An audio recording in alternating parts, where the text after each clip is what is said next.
ಯುವಕರು ಮಂಡ್ಯ ಜಿಲ್ಲೆಯಲ್ಲಿ ಇವತ್ತು ಹೇಗೆ ನಾವು ನರೇಗಾ ಬಚಾವ್ ಅಂತೀವಿ, ಹಂಗೆ ಜನತಾದಳವನ್ನ ನೀವು ಓಡಿಸ್ದೇ ಇದ್ರೆ ಈ ಜಿಲ್ಲೆಗೆ ಭವಿಷ್ಯ ಇಲ್ಲ. ಮೊನ್ನೆ ಮುಖ್ಯಮಂತ್ರಿಗಳು ಹೇಳಿದ್ರು, ಬಗ್ಲಿ ಚರ್ಚೆ ಮಾಡ್ತೀನಿ ಅಂತ ಯಾರೋ ವಿರೋಧ ಪಕ್ಷರು ಕೇಳಿದ್ರು.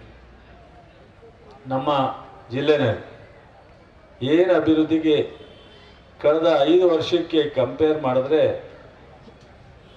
ಅಜಗಜಾಂತರವಾದಂಥ ವ್ಯತ್ಯಾಸದಲ್ಲಿ ಅಭಿವೃದ್ಧಿ ಆಗ್ತದೆ 7 ಕ್ಷೇತ್ರದಲ್ಲಿ. ಮೊನ್ನೆ ನಾನು KR ಪೇಟೆಗೆ ಹೋದಾಗ ಮಂಜು ನನ್ನ ಆತ್ಮೀಯರೇ ಕೇಳಿದ್ರು, ನನಗೆ ಏನೋ ಅವಕಾಶ ಆಯ್ತಾ ಇಲ್ಲ, ಅಭಿವೃದ್ಧಿ ಮಾಡ್ಲಿಕ್ಕೆ ಆಗ್ತಾ ಇಲ್ಲ, ನಾನು ವಿರೋಧ ಪಕ್ಷದ ಶಾಸಕ. ನಾನು ಹೇಳಿದೆ, ಮಂಜು ಸ್ವತಂತ್ರ ಬಂದ ಮೇಲೆ ಇಲಾಖೆಯಿಂದ ಕ್ರಿಯೋಜನೆ ಬರ್ತಕ್ಕಂಥದ್ದು ಒಂದು ಕಡೆ, PWDನಲ್ಲೋ ಲೋಕೋಪಯೋಗದಲ್ಲೋ RDPR ಅಲ್ಲೋ ನೀರಾವರಿನಲ್ಲೋ ಬರ್ತಕ್ಕಂಥದ್ದು ಬೇರೆ. ನೇರವಾಗಿ ಶಾಸಕರಿಗೆ ನಿಮ್ಮ ಕ್ಷೇತ್ರದಲ್ಲಿ ನಿಮ್ಮ ಅವಶ್ಯಕತೆಗೆ ಅನುಗುಣವಾಗಿ ರಸ್ತೆಗೆ ಅಥವಾ ಇನ್ನಿತರೆ ಅಭಿವೃದ್ಧಿಗೆ, ಸಮುದಾಯ ಭವನಕ್ಕೆ, ದೇವಸ್ಥಾನಕ್ಕೆ ಖರ್ಚು ಮಾಡಲಿಕ್ಕೆ ಕಾಂಗ್ರೆಸ್ ಪಕ್ಷಕ್ಕೆ ಮತ್ತು ವಿರೋಧ ಪಕ್ಷದವರಿಗೆ ಮೊದಲನೇ ಕಂತಿನಲ್ಲಿ 10 ಕೋಟಿ ಎಲ್ರಿಗೂ ಸಮಾನಾಂತರವಾಗಿ ಕೊಟ್ಟರು. 2ನೇ ಕಂತಿನಲ್ಲಿ 20 ಕೋಟಿ ಸಮಾನಾಂತರವಾಗಿ ಕೊಟ್ಟರು. 3ನೇ ಕಂತಿನಲ್ಲಿ 50 ಕೋಟಿ ಕಾಂಗ್ರೆಸ್ ಶಾಸಕರಿಗೆ, ಬೇರೆ ವಿರೋಧ ಪಕ್ಷ ಶಾಸಕರಿಗೆ 25 ಕೋಟಿ. ನಿನಗೆ ಕೊಟ್ಟಿಲ್ಲ ಅಂತಿಲ್ವಲ್ಲಪ್ಪ, ನಮಗೆ 85 ಕೋಟಿ ಬಂದಿದೆ, ನಿನಗೆ 55 ಕೋಟಿ ಬಂದಿದೆ.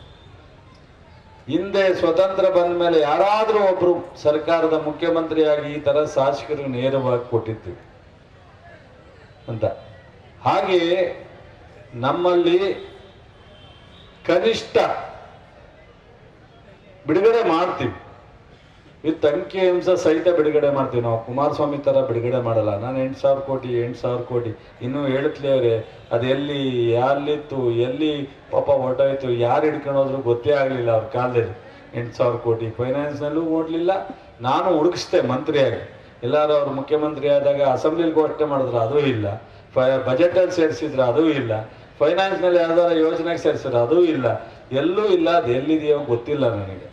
ನಾವು ಇಲ್ಲಿವರೆಗೆ ಕನಿಷ್ಠ 7 ತಾಲೂಕಿಗೆ ಕನಿಷ್ಠ ಜಾಸ್ತಿ ಆಗಿದೆ. ನಾನು ಅಂಕಿಅಂಶ ಇಲ್ದಲೇ ಮಾತನಾಡೋದು ಬೇಡ, ಕಡಿಮೆ ಮಾತನಾಡ್ಬೋದು, ಜಾಸ್ತಿ ಮಾತನಾಡ್ಬೋದು ಅಂತ 10,000 ಕೋಟಿ ಈ ಜಿಲ್ಲೆಗೆ ಅಭಿವೃದ್ಧಿಗೆ ಅನುಕೂಲ.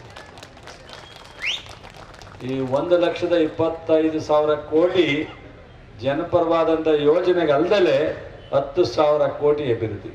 ದಯಮಾಡಿ ನಮ್ಮ ಮಂಡ್ಯ ಜಿಲ್ಲೆ ಯುವಕರಿಗೆ, ನಿಮಗೆ ಈ ಸ್ಥಳೀಯ ಚುನಾವಣೆಯಲ್ಲಿ ನಮ್ಮ 2 ಶಾಸಕರಿದ್ದಾರೆ, ಇನ್ನಿದ್ದವ್ರು ಬಂದಿಲ್ಲ, ಅವ್ರ ಹತ್ರನೂ ಮಾತಾಡ್ತೀನಿ. 50% ಸ್ಥಳೀಯ ಚುನಾವಣೆಯಲ್ಲಿ ನಿಮ್ಗೆ ಅವಕಾಶ ಕೊಡ್ತೀವಿ. 50% ಗ್ರಾಮ ಪಂಚಾಯತಿ, ತಾಲೂಕ್ ಪಂಚಾಯತಿ, ಜಿಲ್ಲಾ ಪಂಚಾಯತಿ, ಸ್ಥಳೀಯ ನಗರಸಭೆ. ನೀವೆಲ್ಲರೂ ಒಂದಿನ ಕಡೆ ಇಲ್ಲ ಆಗಲಿಲ್ಲ ಅಂದ ಕಡೆ ಬೇರೆಯವ್ರಿಗೆ, ಅದು ಮಹಿಳೆಯರು ಇರ್ಬೋದು, ಯುವಕರು ಇರ್ಬೋದು, ಯುವತಿಯರು ಇರ್ಬೋದು, ಪುರುಷರು ಇರ್ಬೋದು. ಯುವಕರಿಗೆ ನೀವು ಮುಂದೆ ಬಂದರೆ ಮಾತ್ರ. ನೀವು ಮುಂದೆ ಬರದೇ ಇದ್ರೆ ನಮ್ಗೆ ಯುವಕರಿಗೆ ಪ್ರಾತಿನಿಧ್ಯ ಇಲ್ಲ, ನಮ್ಮನ್ನು ಮಾತಾಡ್ಸಲ್ಲ ಅಂದ್ರೆ ಏನು ಮಾಡಿ? ನೀವು ನನ್ನ ಕರೆದ್ರೆ ಮಾತಾಡ್ಬೇಕು ಅಂತಲ್ಲ, ಕರೆಯೋ ಥರ ಆಗ್ಬೇಕು. ನಾವೇ ಹುಡುಕಿ ಎಲ್ಲಪ್ಪ ಇಷ್ಟೊಂದು ಓಡಾಡ್ತಾವ, ಯಾರು ಕರೀಲಿ ಅವ್ರನ್ನ ಮಾತಾಡಬೇಕು ಅಂತ ಅನ್ಬೇಕು. ಈ ಜಿಲ್ಲೆ ಒಳಗೆ ನಾವೆಲ್ಲ ಹಿಂಗೆಲ್ಲ ಬೆಳಿಲಿಲ್ಲಪ್ಪ, ನಮ್ಮನ್ನು ಯಾರು ಕರೆದಿರ್ಲಿಲ್ಲ, ನಮ್ಮನ್ನ ಯಾರನ್ನೂ ಮಾತಾಡ್ಸಿರ್ಲಿಲ್ಲ.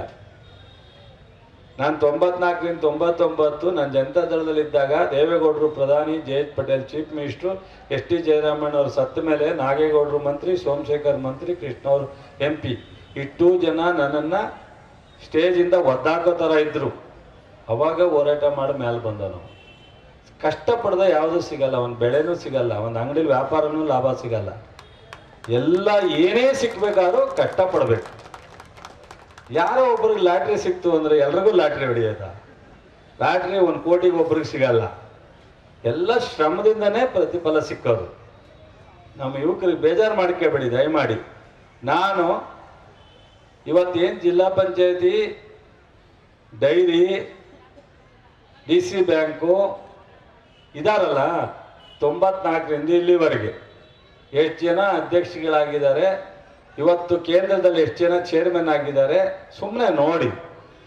ನಾವು ಸುಮ್ಮನಿಲ್ಲ, ಅಂಕಿಅಂಶ ಕೊಡ್ತೀವಿ ಎಷ್ಟು ಜನಕ್ಕೆ ಬೇಕಾದ್ರೂ. ಆದರೆ ಇನ್ನೂ ಅದನ್ನು 100 ರಟ್ಟು ಮಾಡಿದ್ರೂ ಯೋಗ್ಯತೆ ಇರೋರು ಇದ್ದೀರಿ. ಬಟ್ ಎಲ್ಲ ಅವಕಾಶಗಳು, ಒಬ್ಬರೇ ಮುಖ್ಯಮಂತ್ರಿ ಆಗ್ಲಿಕ್ಕೆ ಸಾಧ್ಯ, 34 ಜನ ಮಂತ್ರಿ ಆಗ್ಲಿಕ್ಕೆ ಸಾಧ್ಯ, 224 ಜನನೇ MLA ಆಗಕ್ಕೆ ಸಾಧ್ಯ, 500 ಜನ ಮಾಡೋಕ್ಕಾಗಲ್ಲ.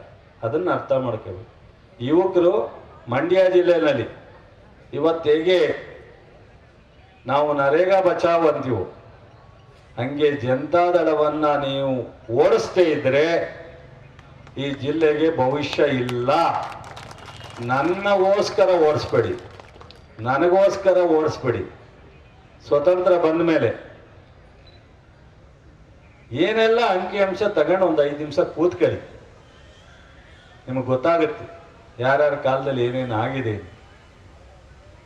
ನಿಮಗೆ ಭವಿಷ್ಯ, ನಮ್ಗೆ ಅಲ್ಲೇ 60 ದಾಟ್ತು, ನಾವು ಈ ನಂಬರ್ ಕೌಂಟ್ ಆಗ್ತೀವಿ. ನಿಮಗೆ ಇನ್ನೂ ಭವಿಷ್ಯ ಇದೆ, ನಮ್ಮನ್ನು ಉಪಯೋಗಿಸ್ಕೊಳ್ಳಿ. ನಾವು ನಿಮ್ಮ ಜೊತೆ ಇರ್ತೀವಿ, ನಿಮ್ಮ ಕಷ್ಟದಲ್ಲಿ, ಸುಖದಲ್ಲಿ, ರಾಜಕೀಯದಲ್ಲಿ, ಅಭಿವೃದ್ಧಿಯಲ್ಲಿ, ಜಿಲ್ಲೆ ಎಲ್ಲ ಸಮಾಜವನ್ನು ನಾವು ಒಟ್ಟಿಗೆ ತಗೊಂಡು ಹೋಗ್ತಕ್ಕಂಥ ಕೆಲಸವನ್ನು ನಮ್ಮೆಲ್ಲ ಪಕ್ಷದ ಮುಖಂಡರು, ಶಾಸಕರು ನಾವು ಮಾಡ್ತೀವಿ. ರಾಜ್ಯದಲ್ಲಿ ಸಿದ್ದರಾಮಯ್ಯನವರು, DK ಶಿವಕುಮಾರ್ ಇದ್ದಾರೆ. ದಯಮಾಡಿ ಇದು ಅತ್ಯಂತ ಕೆಟ್ಟ ಒಂದು ತೀರ್ಮಾನ. ಮನ್ರೇಗಾವನ್ನು ಆ್ಯಕ್ಟನ್ನು ಬದಲಾವಣೆ ಮಾಡಿದ್ದು, ಗಾಂಧೀಜಿಯವರ ಹೆಸರನ್ನ ಬದಲಾವಣೆ ಮಾಡಿದ್ದು, ಈ ದೇಶದ ಸ್ವತಂತ್ರದ ಸಂವಿಧಾನದ ಅತ್ಯಂತ ಒಂದು ಕೆಟ್ಟ ಒಂದು ತೀರ್ಮಾನವನ್ನು ತಗೊಂಡಿದ್ದಾರೆ. ಇದನ್ನು ನಾವು ವಿರೋಧ ಮಾಡಬೇಕು. ದಯಮಾಡಿ ನಮ್ಮೆಲ್ಲ ಯುವಕರಿಗೆ ಹೇಳ್ತೀನಿ, ಪ್ರತಿ ಊರಿನಲ್ಲಿ 10 ಜನನ ನೀವು ಈ ಒಂದು ನಮ್ಮ ಆ್ಯಕ್ಟನ್ನು ಬದಲಾವಣೆ ಮಾಡುವ ವಿಚಾರವನ್ನು ನಮ್ಮ ಕೇಂದ್ರದಿಂದ ರಾಜ್ಯಕ್ಕೆ, ರಾಜ್ಯದಿಂದ ಜಿಲ್ಲೆಗೆ ಏನು ಎಲ್ಲವನ್ನ ಅಂಕಿಅಂಶ ಕೊಟ್ಟಿದ್ದೀವಿ ಅದನ್ನು ತಗೊಂಡು ಜನರಿಗೆ ತಿಳಿಸ್ತಕ್ಕಂಥ ಕೆಲಸವನ್ನು ಯುವಕರು ಮಾಡಬೇಕು.